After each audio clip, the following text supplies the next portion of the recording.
Now, as part of our celebration of structures around us this week, the focus is on an office building, the Norton House in Sandton.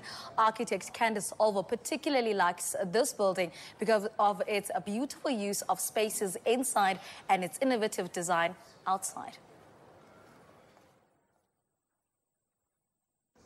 Right now we're standing in front of 15 Alice Lane Towers.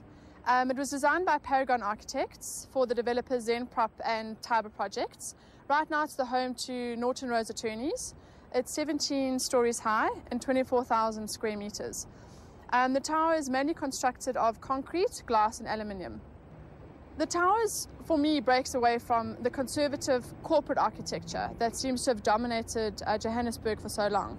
The towers were also very much driven by sustainability and innovation, both by the client and the architect.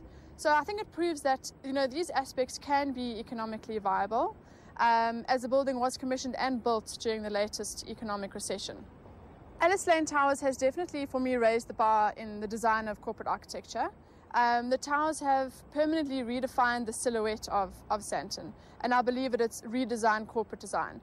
The innovative design has antagonized the thinking of conventional and traditional corporate buildings that seem to want to fit into a mold, and it's a conception that this mold is economically viable.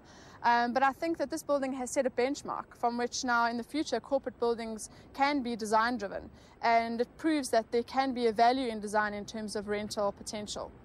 Alice Lane Towers might look like two individual buildings, but it actually functions as one space with a canyon-like space that is only 6 meters wide at its narrowest point.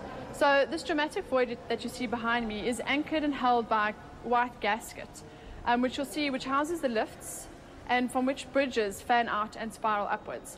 So this creating and optimizing an indoor environmental qualities as well as reducing the building's power consumption was also a priority. So it's all about creating as natural as possible environment for office workers. So landscaping also forms a major part of the different levels, giving the occupants the ability to escape from your office environment, as well as the gardens also provide and they help with absorbing the heat. The canteen on the northern side of the building, I think, is the best example of this, which leads out onto a landscape space with views to the north of Johannesburg. The space is triple volumed with a lot of natural light, with the glass incisions that we saw on the outside on the east and western facades being very prominent and very memorable in this space.